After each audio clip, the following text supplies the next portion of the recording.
Oke, selamat datang di channel Jembatan Mimpi Media. Oke, hari ini kedatangan tamu spesial yang dimana akan membahas terkait dengan apa ya? Lebih ke branding lah ya, karena memang ada kaitannya juga dengan Bitcoin ataupun blockchain. Tapi sebelum saya perkenalan, bukan saya lah, lebih tepatnya narasumber yang akan memperkenalkan diri lebih lanjut. Tapi saya pengen tampilkan data dulu. Untuk hari ini kelihatannya bagus ya. Yes. Padahal sebelum-sebelumnya itu sedang anjlok. Tapi kalau kita lihat terkait dengan coba data Bitcoin, ya kalau kita lihat data Bitcoin ini sepanjang Februari ya, Yes. Bitcoin itu telah kehilangan sekitar 18,54%. Betul. Nah, terkait ini saya pengen tanya ke narasumber kita ini yang hadir saat ini. Tapi sebelum ke arah sana, saya pengen ngulik dulu. Siapa sih dia? Yes. Terus Kalau saya sih. itu dia. Langsung saja ada Bro Rian. Halo guys. Oke. Halo dari Boleh Jembatan dong. Mimpi Media. Ya, silakan. Mungkin siapa sih Rian ini? Mungkin bisa dikasih tahu ke teman-teman penonton kita, bisnisnya apa, terus mulai bisnis dari awalnya tuh apa sih? Gitu. Oke. Silakan. Thank you Bang Rigel. Hmm. Sama kenal, nama di sini harus saya kamu atau boleh Bebas. Aing boleh nggak, Aing? Jangan lah ya. Aing jangan. Jadi kayak nama gue Rian Yeah. dari CoinVolts. Sekarang Yeah. mungkin bisa di bidang media. Tapi kalau ngomongin awal sejarah, awal bisnis, sebenarnya bahkan awal buat bisnis gue tuh mungkin bikin brand lah ya. Itu kuliah sebenarnya. Mungkin dari SMA sempat jualan-jualan, tapi bikin brand tuh di kuliah. Awal bahkan bisa keripik sebenarnya, awal banget lah. Ada medoyan, terus bikin Enzap itu akhir-akhir memang banyak di industri kreatif, industri edukasi, industri konten dan digital lah. Awal sempat bikinnya mulai di sini, itu platform edukasi buat UMKM bisa belajar bisnis. Sempat punya coffee shop juga, sempat ada agency UMKM juga bisnis di Bandung.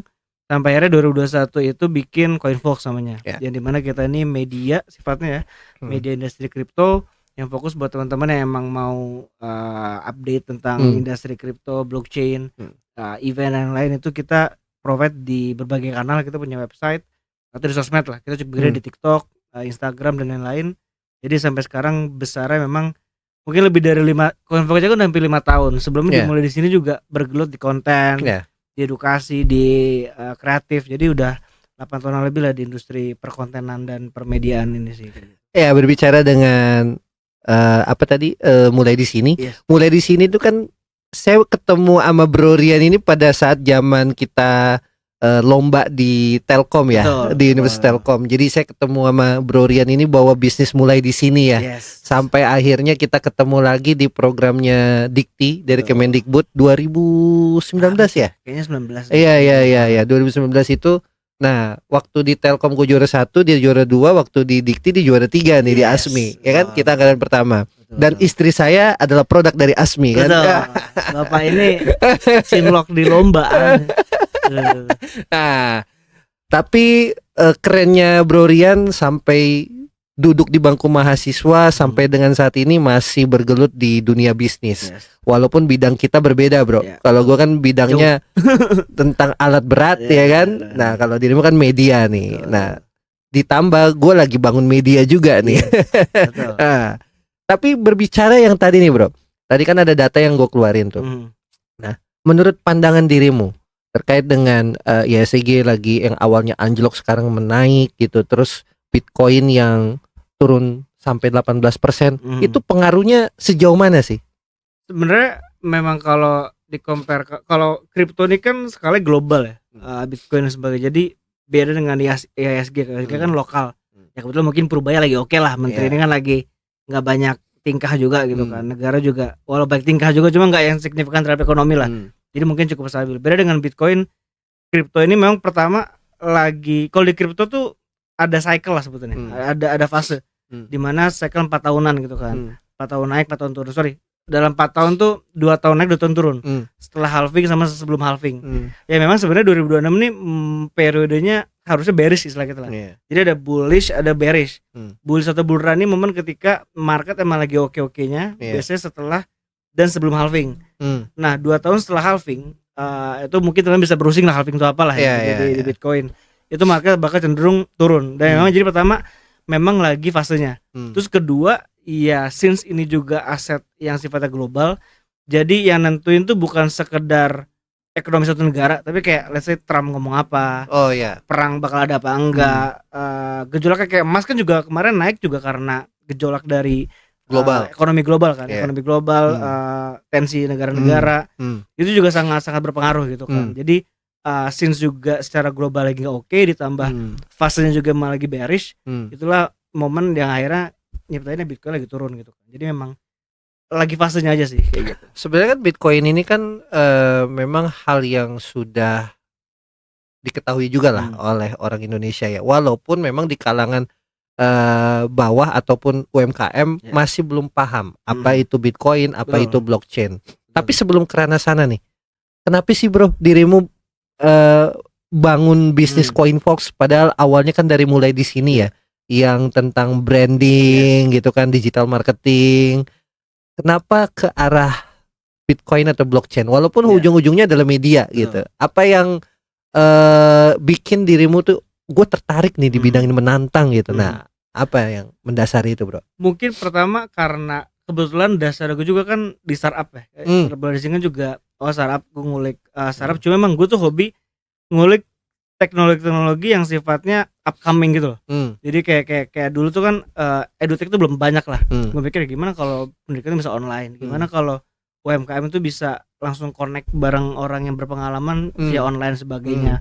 Lalu mulai di sini gitu kan. Zaman dulu tuh gue udah belajar blockchain di zaman kuliah.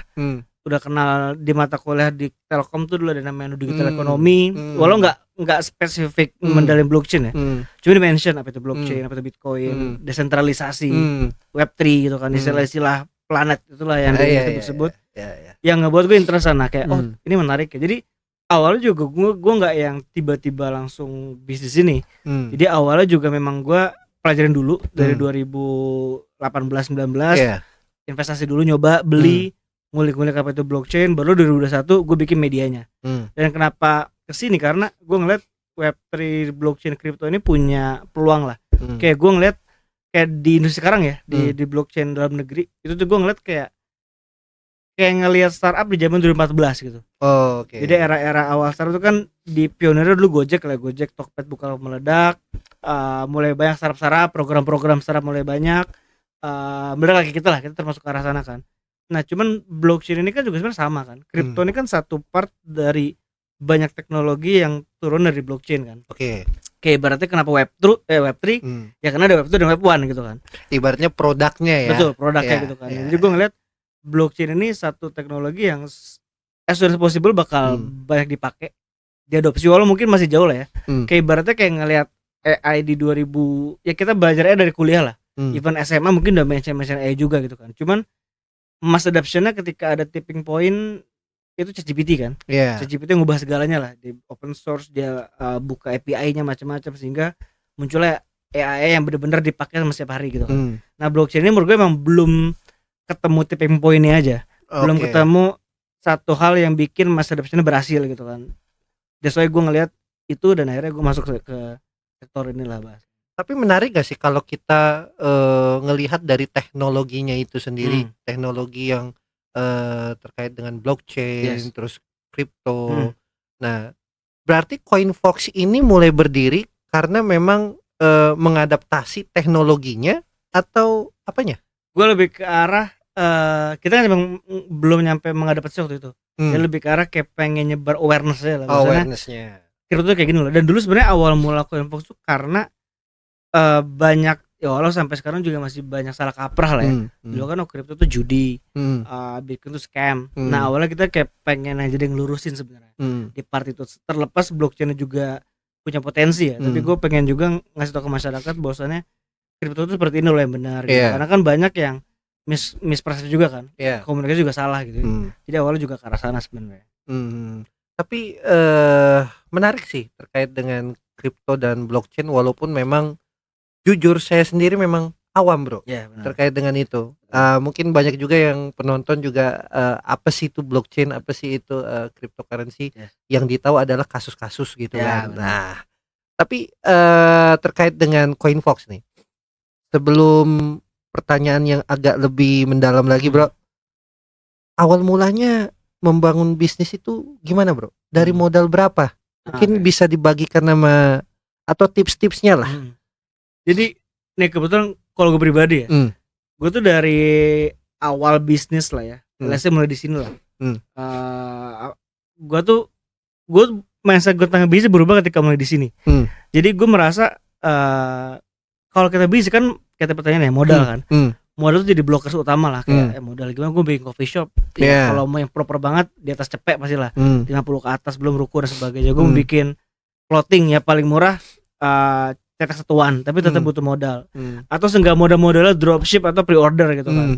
Tapi waktu itu gue mikir kayak sebenarnya kalau lu emang gak punya modal gitu kan, tapi lu kreatif dikit ya, modal lu sebenarnya diri lu sendiri gitu loh. Iya. Jadi ketika lu bisa menjadikan badan lu ini sebagai aset atau sebagai aset, itu modal lu gitu kan. Itu sebenarnya awal gue bikin mulai di sini kan. Yang ngomong mungkin gue, yang bikin konten gue, yang nge-reach out partner gue gitu kan. Superhero lah. Ya chief everything officer lah. Sama hal dengan CoinFox kan. Jadi itu hal juga sama. Gue pengen sharing aja. Gue pengen cerita tentang menurut gue kripto ini oke. Pertama. Terus kedua, banyak yang salah tentang kripto dan blockchain. Gue pengen benerin. Ketiga, gue pengen ngasih tahu bahwasannya blockchain dan kripto lebih luas dari sekedar trading investasi. Nah di sanalah gue bikin CoinFox yang dimana sebenarnya isi awalnya isi otak gue semua isinya. Konten yang bentuknya carousel, mungkin artikel ataupun video gitu, cuma tuangan di otak gue. Jadi kayak gue menjadikan diri gue sebagai modal dari bisnis gue. Walau kalau kayak CoinFox waktu itu gue jalan 3 bulan 4 bulan, cuma waktu itu emang gue mau seriusin lah. Jadi memang ada angel waktu itu, ada angel investor yang masuk di bulan ke sebelum setahun lah. Jadi waktu itu gue awal jalan dulu bareng teman gitu kan, bareng co-founder gue berdua jalan, karena media gak ada modal lah kan. Media tuh yang penting bikin logo, bikin konten, kelar. Dapat revenue kalau ada advertising atau dari partnership gitu kan. Waktu itu karena gue pengen seriusin, gue pengen scale up, ada angel masuk dan ya udah sampai sekarang makin ya udah segini lah gitu. Gue gak bisa bilang gede lah. Ya, benar. Oke, menarik ya terkait dengan perjalanan Bro Rian sampai dengan saat ini. Nah, ini yang jadi poin untuk teman-teman khususnya UMKM atau perintis. Jadi kalau kita mau bangun usaha itu sebenarnya nggak harus dari modal gede. Enggak sih. Iya kan? Menurut gue apalagi zaman sekarang ya kan. Nah, itu karena lu bikin skincare udah ada maklun anjir. Yang maklun itu berapa juta lah paling kalau maklun. Jadi nggak perlu yang lu gue harus bikin laboratorium bikin skincare, enggak anjir.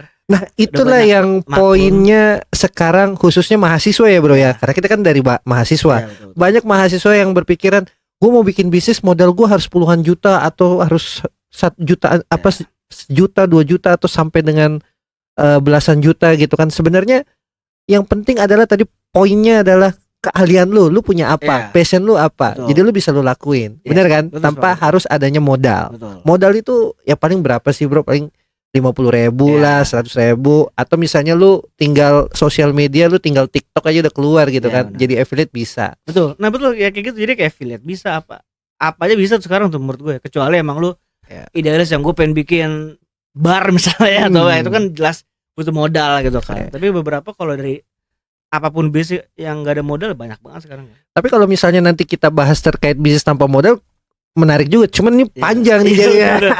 Bisa jadi 2 episode yang lain nanti. Nah, next nih bro. Kan kalau anak muda nih, misalnya anak muda pengen masuk di dunia kripto nih. Nah, terus apa perlu kita harus mengeluarkan modal yang banyak?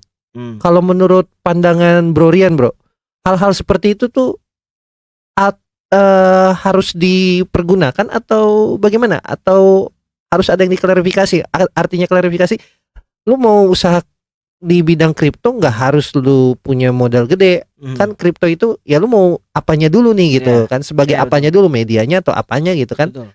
Nah menurut Bro Rian gimana pandangannya? Jadi gini, let's say mungkin di industri Web3 kripto ini lah ya, biasanya emang ada 3 klasifikasi kalau yang gue lihat. Pertama memang dia yang nyari cuan as a investor atau trader. Terus kedua dia as a builders, dia nge-build sesuatu. Ketiga ini emang dia bisa creator. Mungkin dia entah dia nge-create something jadi media, bikin community atau apapun itu. Jadi 3 hal itu. Nah, kalau lu as a trader investor, jadi kayak lu cuman mau cuannya doang gitu. Lu melihat kripto ini sebagai alat untuk cuan gitu kan, entah short term atau long term. Dan nyambung pertanyaannya apakah butuh modal banyak, sebenarnya enggak. Kalau di kripto lu kan yang penting adalah lu jual belinya lah ya. Lu jual beli itu yang memang udah terawasi OJK. Karena kan sekarang kripto udah ada OJK. Berapa tahun lalu kan masih di BPPT. Sekarang tuh per 2024 gue lupa. Itu udah shifting ke OJK dan per 2026 ini udah full di OJK semua. Termasuk semua sebutannya tuh pedagang aset fisik aset kripto. Jadi PFAK. Toko kripto lah sih kalau mention brandnya Ajaib atau Pintu, Indodax yang memang terawasi OJK tuh udah paling trusted lah. Jadi kalau di luar itu gue tidak menyarankan. Kenapa ya? Karena nggak diawasin sama pemerintah gitu kan. At least kalau diawasin lebih secure lah ya. Itu banyak yang even lu modal 10.000 bisa. Jadi kan lu tinggal top up lah ya bahasanya, top up dari bank atau dari GoPay apapun itulah. Itu beda-beda platform. Ada yang minimal 50.000. Ada yang minimal 10.000 juga ada. Tapi gitu. Sorry, gue potong sedikit. Berarti artinya terkait dengan kripto atau blockchain itu anggap misalnya kayak diamond ya? Yes. Kayak misalnya kita mau investasi emas gitu kan? Yes. Cuman ini berbentuk dengan currency kan? Kripto ya. Currency kripto karena kripto ini adalah perusahaan. Most of them. Ya. Nah, jadi kita naruh di situ top up. Nah, nanti itu gimana? Jadi sebenarnya pergerakannya kayak mungkin kalau teman-teman pernah jual beli saham gitu kan, beli atau emas digital sebenarnya sama aja. Kayak contoh lu kalian buka platform A, from toko kripto misalnya sebut aja. Itu kalian tinggal top up jadi IDR. Nah, IDR tuh kayak tinggal kalian belanjain aja. Oh, di sana ada Sol, ada Ethereum, ada Avalanche, ada Algorand. Itu tinggal kalian beli aja. Oh, gue mau beli Bitcoin 10.000 ya udah beli. Oh, gue masih ada 80.000 mau gue beli Ethereum ya beli, silakan aja. Jadi tinggal kalian pilih aja mau mana instrumen yang mau kalian investasikan. Tapi tetap ya kalian harus tahu reasonnya ya, bukan yang kayak asal pilih terus kalian beli dan berharap besok tiba-tiba kali 10 kali 15 gitu kan. Jadi kayak gitu. Jadi tinggal pick aja gitu. Kayak kalau yang pernah investasi saham itu pasti udah paham lah. Karena hampir sama aja, mirip-mirip gitu. Kalau di saham kan ketika top up kalau nggak salah ya, gue kurang paham. Jadi RDN apa namanya, gue lupa istilahnya. Kayak gitulah istilahnya. Jadi kalau ditanya modal sebenarnya nggak, hampir kecil banget lah. Kalau buat trading atau investasi. Walau kalau POV gue sih ya, kalau lo mau start as trading atau investasi tetap lo harus gedein ya income lo dulu lah menurut gue ya. Berapa minimal? Nggak ada minimal. Nggak ada, terserah. Karena maksud gue sayang, bisa puluhan, bisa ratusan. Iya, puluhan mungkin. Karena menurut gue kalau kita ngomongin trader atau invest ya kayak ya lesnya lu invest 100.000. Oh iya sih, mungkin dari kecil banget bisa. Cuma 100.000 lu harapin apa sih kasarnya gitu loh. Tapi kalau kali 2 juga baru 200.000 anjir. Untuk yang pemula bagaimana? Kalau belajar oke, cuma jangan don't expect too much juga. Jangan yang tiba-tiba gue modal 100.000 bismillah jadi 100 juta ya. Menurut gue nggak make sense gitu kan. Hal kayak gitu yang kadang salah gitu kan. Kan biasanya kalau masyarakat kita nih kan biasanya FOMO ya, ikut-ikutan gitu kan. Aku mau coba nih naro gitu kan, misalnya kecil-kecil dulu. Nah, biasanya langkah awal untuk mereka yang mau mulai kayak begitu gimana, Bro? Langkah awal adalah menurut gue tetap menurut gue ya, karena trading dan investasi ini ya menurut gue enggak yang semena-mena tiba-tiba lu mau jadi mata pencarian utama lu gitu loh. Tetap lu harus punya income yang stable gitu kan. Karena orang salah ya. Investasi dan trading ini kan jadi tren, tapi suka jadi yang utama. Meanwhile menurut gue investasi ini baru diomongin ketika lu udah punya stable income lu udah tahu kebutuhannya. Jadi investasi dan trading ini nih duit yang lu keluarin dari sisa income lu gitu loh. Misalnya lu per bulan 20 juta, lu ada sewa, ada duit istri misalnya, duit anak atau apapun itu 20% gitu kan. Itu yang baru lu investasikan gitu kan. Nah kalau lu sehari-hari atau sebulan aja lu kejar-kejaran gitu, atau bahkan minus, ya lu jangan ngomong investasi gitu loh. Jadi jangan, orang kan mikir kayak gue investasi trading biar gue kaya, biar gue cuan. Minimal bulanan lu aja nggak nutup gitu.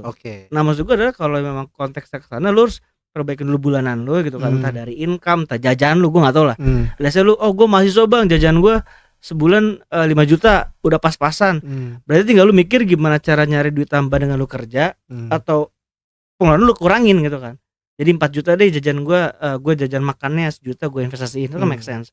Jadi jangan kejauhan mikir ke sana, tapi ya ibaratnya kesarannya nggak ketutup. Itu yang gue lihat sering bikin orang akhirnya rungkat. Investasi bodoh nggak jelas nih.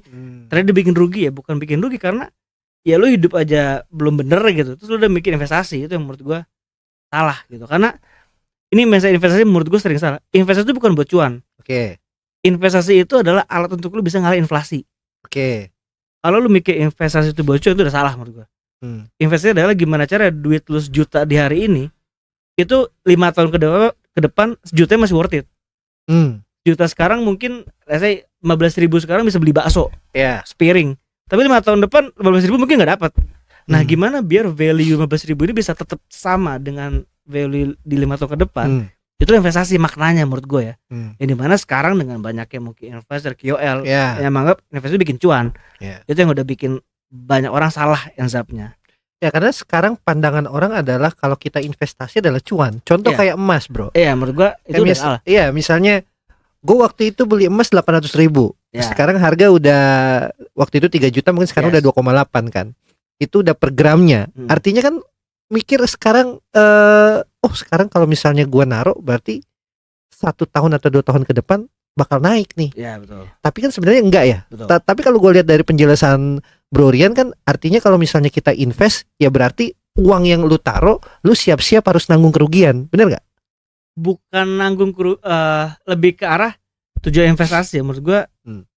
Kayak ibaratnya gini, kalau lu punya 20 juta hari ini, lu dimin doang tuh di bank, deposito lah. Iya. Kalau deposito menurut gua masih untung karena kan ada bunga. Kalau di kripto dimin doang, lu literal ini cash 20 juta lu dimin di meja ini. 5 tahun ke depan 20 juta ini value-nya udah turun. Angkanya masih 20 juta. Tapi value udah turun menurut gua pasti. Tapi kalau lu taruh di satu instrumen atau apapun yang tujuannya supaya 20 juta ini tetap sama 20 juta di 5 tahun ke depan, itu maksud gue investasi. Jadi mempertahankan value-nya. Angkanya tetap sama, tapi value-nya bisa ngikut. Karena inflasi itu gue lupa deh kalau kalian cek tuh per tahun berapa persen. Jadi ibaratnya duit kalian tuh investasi harus melebihi angka inflasi lah bahasanya. Tapi kalau misalnya untuk UMKM nih, sekelas UMKM dia mau mencoba-coba untuk masuk di dunia kripto, berarti boleh dong dia misalnya naruh 10.000, itu ada platform yang bisa nerima itu? Ada bisa, bahkan kayak ya kalau ini konteksnya makanya kayak let's say investasi kan long term, makanya tadi gue bilang 5 tahun, 3 tahun gitu kan. Banyak yang tadi gue bilang mulai dari 10.000 juga bisa gitu kan, karena konteksnya ada juga sekarang tuh giringnya kayak oh ya udah investasi kan kayak nabung sebenarnya kan. Ya per minggu beli 10.000, beli 20.000. Banyak platform kalau di kita tuh istilahnya dollar cost averaging. Itu bahasa kerennya lah. Jadi kayak sebenarnya sesimpel lu beli aset secara rutin. Let's say lu mau lu bingung, gue mau investasi emas. Tapi gue bingung emas tuh harga paling murah di berapa, karena kadang orang tuh kalau ngomong investasi atau trading tuh gimana cara gue bisa beli di harga paling murah, jual paling mahal gitu kan. Cuma harga paling murah kan kita nggak tahu kapan. Cara paling aman adalah beli secara rutin. Jadi setiap tanggal 25 pokoknya gue beli emas. Tapi angkanya harus sama, sejuta. Nah sama kayak kripto. Kalau mau juga bisa lu beli Bitcoin. Pokoknya di tanggal 25 10.000, ya udah 10.000 berapa 10.000 ya berharap at least banget ya nggak rugi gitu kan. Syukur-syukur bisa untung. Jadi secara konsep kalau mau UMKM mau belajar mau nyoba, menurut gue nggak ada salahnya sebenarnya sih. Berarti CoinFox bisa bantu itu? Enggak sih ya. Ntar gue ditangkap kalau kayak gitu kan. Karena kita bukan financial advisor ya. Non kalau bahasa kita NFA. Not financial advisor. Kalau mau nyoba ya mangga. Gitu. Berarti CoinFox ini lebih ke arah medianya, lebih ke sosialisasinya. Ya platform lah, edukasi informasi terkait dengan Bitcoin dan blockchain itu apa? Yes, betul. Bukan mengarahkan sebagai advisor. Bukan. Lu harus naruh segini, nanti lu bakal dapat segini gitu. Bukan ya. Bukan. Lebih ke arah medianya. Yes. Tapi OJK enggak. Apanya? Kalau itu enggak termasuk. Kalau beda kita ya? paling banter ya Komdigi lah. Pasti Komdigi tuh gue lupa ada peraturan, tapi enggak. kita nggak ada license karena memang media nggak ada license. Di Indo yang ada license cuman pedagang aset kripto aja. Nah, makanya hal-hal seperti ini bro yang perlu di-share ke teman-teman terkait dengan apa sih dengan kripto itu, apa sih dengan blockchain. Kan pandangan mereka apa yang apa namanya istilahnya yang dia di bidang itu tuh menganggap bahwa mereka adalah sebagai advisor. Ya betul. Padahal nggak juga, Ya, karena betul. di bidang itu kan kita entah jadi agensinya, entah jadi apanya, kan itu sesuatu hal yang berbeda kan. Betul. Nah, Itu karena itu menurut gue juga teman-teman perlu lebih teliti ya karena sekarang itu menurut gue memang kita ada di fase di mana omongan influencer itu kan opini sebenarnya. iya, Kayak kita di sini kan ngomong opini. iya, Tapi ketika influencer itu terlalu besar masanya, terlalu dipercaya, opini ini berubah jadi fakta. Ini yang sekarang jadi sering kejadian di industri. Jadi banyak ends up-nya omongan influencer yang sifatnya opini, orang telan mentah-mentah karena menurut dia jadi fakta. Nah sekarang kan banyak perdebatan, influencer versus expert. Expert tuh sepinter apapun, lu mau S3 di Jerman atau di planet Mars sekalipun, kalau followers lu 100, orang gak bakal percaya omongan lu sekarang. Itu impact jelek influencer lah ya. That's why teman-teman juga harus acknowledge, harus perhatiin. Kayak kita pun Coinfox selalu berusaha ngasih data padanya. Kayak tadi Bitcoin turun 16%, emang lagi jelek. Gue nggak akan bilang, Bitcoin lagi turun bang, apakah naik bulan depan? Gue nggak bilang. Kayak, Bitcoin turun 16%, menurut lu gimana? Emang lagi jelek. Gue nggak akan bilang, akan naik, pasti bakal naik. Karena menurut gue ya harus perlahan market di Indo terus diedukasi sebenar-benarnya menurut gue. Jangan terlalu utopis lah. Karena lu adalah bagian dari medianya. Betul. Ya, jadi lu harus menginformasikan bahwa ya begini adanya gitu kan. Ya. Nah, hal-hal yang inilah yang harus dan wajib untuk di-share, bro. Betul. Karena kan kebanyakan orang ya begitu, FOMO ya kan. Hal-hal yang jadi ibaratnya jelek lah. Saat ini ya. Kalau menurut pandangan lu jelek gak nilai ibaratnya pandangan kripto atau blockchain? Ini menurut gue kayak momen berulang doang sih bang. Jadi kayak gue bilang kan. Jadi gini, pokoknya intinya setiap 4 tahun itu namanya halving. Halving itu singkatnya kayak looping ya. Iya, kayak ada momen di mana satu momen yang bikin Bitcoin pasti harga naik. Nah ketika harga naik, itu semua orang bakal ngomongin, semua bakal ikut-ikutan, semua bakal euforia. Ketika harga turun, itu orang bakal menjelek-jelekan, bakal bahasa kita food lah, fear, uncertainty dan doubt. Jadi orang nakut-nakutin dan itu udah looping terus aja. Dan setiap lagi naik-naiknya pasti bakal ada masalah. Lalu kita ngomong 2021, ini gue belum mention nama orang gak sih? Mau inisial lah. Inisial aja lah. Ada namanya. Oke. Ada artis yang bikin token. Oke.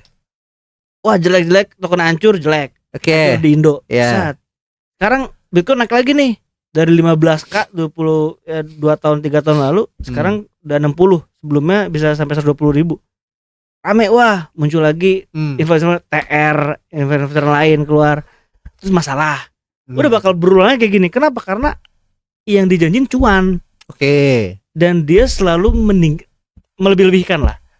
That's why yang gue bilang tadi kan, gue nggak mau ya kalau Indo kayak gini terus ya udah bakal loopingnya terus pola kayak ini di Indo bakal turun, ntar udah hilang nih tahun ini tahun depan mungkin bakal sepi kripto. Ntar 2028 baru muncul lagi tuh artis baru, influencer baru ngomongin, orang FOMO, mereka udah jual di pucuk, masyarakat baru beli di pucuk, harga turun udah hilang lagi. Ini berpengaruh nggak dengan adanya, mohon maaf ya, Pilpres Indo? Iya. Enggak. Kalau US ngaruh, tapi US kalau di Indo enggak. Salah satu katalis kemarin Bitcoin itu bisa sampai 120 itu, itu bisa dibilang katalisnya dari Pilpres US. Tapi karena kan Trump itu totalitas sama kripto. Tapi kan ngaruh. Kan kita nganut di Indo kan sebenarnya. Karena market kripto global, Pak. Oh, gitu. Mau kasaran nih. Mau ada fufa kayak ada apa di Indo, itu gak ada ngaruh sama Bitcoin sama kripto. Gak ada ngaruh. Mungkin pedagangnya iya. Kayak toko kripto Indo udah bakal berpengaruh secara regulasi. Tapi secara harga mau kasarnya tiba-tiba tapi perang nih sama Malaysia itu nggak ada ngaruh sebenarnya. Oke. Nah, ini ada pertanyaan dari tim nih. Kalau menurut Bro Rian nih, kalau teknologi blockchain itu kan memang selalu bilangnya adalah investasi. Benar gak? inovasi mungkin lah ya. Oke. Tapi kalau misalnya kita buat verifikasi lah, misalnya untuk verifikasi keaslian produk atau branding UMKM bagaimana tuh? Sebenarnya bisa karena Tapi bukan dikatakan investasi ya, bukan Bukan, investasi uang, bukan? bukan. Maksudnya gini, blockchain ini kan sebuah teknologi ya. Teknologi yang sifatnya desentralisasi. Oke. Jadi ketika kita ngomongin Web2 kan era sekarang lah, internet. Lo upload apapun di Instagram, di Facebook. Semua tanpa lu sadari ya, aset yang lo upload di Instagram, Facebook itu udah jadi hak umum. Udah jadi hak kayak Instagram, tiba-tiba dia mau ngambil data lo apa nggak ada yang tahu. Oh gitu. Blockchain ini sifatnya kenapa itu terjadi? Yang pertama karena dia sentralisasi yang tadi.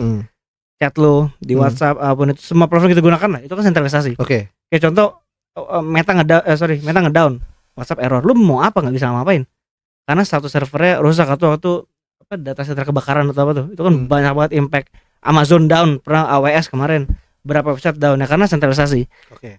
Nah di sana muncul gagasan desentralisasi. Gimana kalau bisa semua komputer di dunia, semua server itu kita jadikan server lah bahasanya. Oke. Kalau server kan terpusat biasanya. Ini kita bikin servernya terdesentralisasi. Itulah sifatnya blockchain kan. Bitcoin itu nggak akan ada satu orang pun yang bisa matiin Bitcoin. Negara pun nggak bisa. Even kalian kalau searching di Google, Vladimir Putin, presiden Rusia pun udah bilang nggak akan ada satupun orang di dunia yang bisa matiin Bitcoin. Bitcoin ya konteksnya. Kenapa Bitcoin nggak ada yang bisa matiin? Karena dia pakai teknologi namanya blockchain, terdesentralisasi. Dimana ibaratnya server Bitcoin itu adalah mining. Orang yang miners. Ya kalau lu mau matiin Bitcoin, ya lu harus ngematiin semua mining yang ada di dunia. Semua bersih ya. Nggak ada satu pun, itu baru Bitcoin mati, kasarnya gitu. Jadi itulah esensi di blockchain. Nah, kalau diomongin ke UMKM, ini sama halnya dengan ketika kita ngomongin kepalsuan atau produk palsu. Di blockchain itu udah cukup banyak yang pakai beberapa barang-barang branded.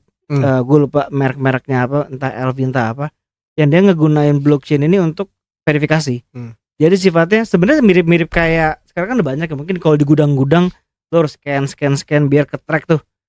Nah tapi ini sifatnya di blockchain, jadi bukan di satu server terpusat, tapi dia pakai blockchain sifatnya. Jadi sangat memungkinkan, cuman memang agak advance lah ya mungkin menurut gue, dalam artian mungkin nggak semua orang butuh blockchain gitu kan, tapi beberapa sektor mungkin cukup perlu, yang dimana sekarang mungkin paling banyak di finance gitu kan. Oke. Jadi blockchain itu memang penggunaannya adalah untuk dia sebagai kayak mirip internet sebenarnya. Sebenarnya Sebenarnya as simple as blockchain itu menurut gue kayak internet. Dan informasi. Jadi kayak informasi cuma sifatnya desentralisasi. Oke. Jadi dia terpusat. Terdesentralisasi. Iya. Iya. Oke. Menarik. Pertanyaan terakhir kayaknya ya. Bukan pertanyaan ya, diskusi ya lebih tepatnya. Menurut Bro Rian, kan sekarang bisnisnya Bro Rian yang CoinFox kan memang sudah jalan ya. Menurut pandangan Bro Rian, secara mentality apa sih yang bisa dibagikan ke teman-teman kita ini, khususnya UMKM atau perintis gitu, supaya kita yang brand baru itu dia bisa bisa survive atau bisa dia, kan biasanya kalau orang mau berbisnis itu dia ngejalanin nih, tiba-tiba dia nggak ngelanjutin lagi gitu. Jadi dia cuman ngelihat ibaratnya gue pengen kayak orang lain gitu loh. Nah, kira-kira mentality apa yang harus dimiliki? Menurut gue mentality yang emang lo harus terus belajar sih. Lo harus ngulik, sama kalau di kripto kan kita selalu ngulik lah, banyak ngulik karena teknologi berkembang terus. Tapi di bisnis di era sekarang menurut gue ya, lo harus selalu ngulik sih. Kayak contoh, let's say gue bisnis, kalau gue tiba-tiba mau bisnis fisik nih ya, let's say kaos atau apapun barang lah, gue bakal gimana cara pun gue harus ngerti TikTok sekarang sih. Kalau let's say contohnya ya, gue bakal gimana cara mempelajarin gimana cara kerja TikTok Shop, affiliate, TikTok Live. Itu harus gue pelajarin. Kenapa? Karena ke arah sana semua. Live shopping, affiliate shopping itu menurut gue udah jadi arah ke sana semua. Atau kayak gue mau bikin produk digital, gue bakal ke arah sana. Jadi lebih ke arah sana. Jadi gimana cara lo harus tetap belajar, nggak bisa yang kayak gue nggak bisa template kayak mungkin zaman dulu gue mau bikin clothing, ya udah gue bikin logonya, gue bikin desainnya, gue post di Instagram, gue pre-order. Lu kan pre-order tuh. Sekarang template gitu menurut gue udah dead, bro. Kayak ya lu mau expect apa dari sana gitu kan. Nggak bisa kayak gitu. Sehingga ya lu harus belajar ke arah kemana sekarang. TikTok Shop, affiliate dan sebagainya. Shopee polanya gimana sekarang? Tokped gimana? Kayak dulu deh, mungkin semua orang dulu perlu website. Menurut gue sekarang lu ngapain bikin website kalau lu sifatnya bisnis intangible ya, entah lu clothing, entah lu coffee shop, buat apa? Website dan apps itu gue cuma loyalty program lah. Tapi di selain udah ada Tokped, udah ada GoFood, misalnya kalau makanan deh, let's say, ngapain lu bikin armada driver sendiri? Orang ada GoFood, ada Shopee Food. Jadi lebih ke arah lu harus paham dengan playnya, karena playnya beda banget. Kayak dulu waktu gue bikin coffee shop, play di let's say di GoFood dan GrabFood ya, itu marketingnya beda banget, Pak. Ada polanya, ada cara-caranya, ada tips-tipsnya yang harus gue belajar lagi. Jadi lebih ke arah sana sih. Berarti kita harus peka terhadap perubahan. Harus banget sih, zaman sekarang apalagi cepet banget menurut gue ya. Kayak affiliate TikTok kan kayak baru 2 tahun belakangan lah. Tapi orang udah banyak, Pak, yang benar-benar cuma modal AI, bahkan sekarang AI lah.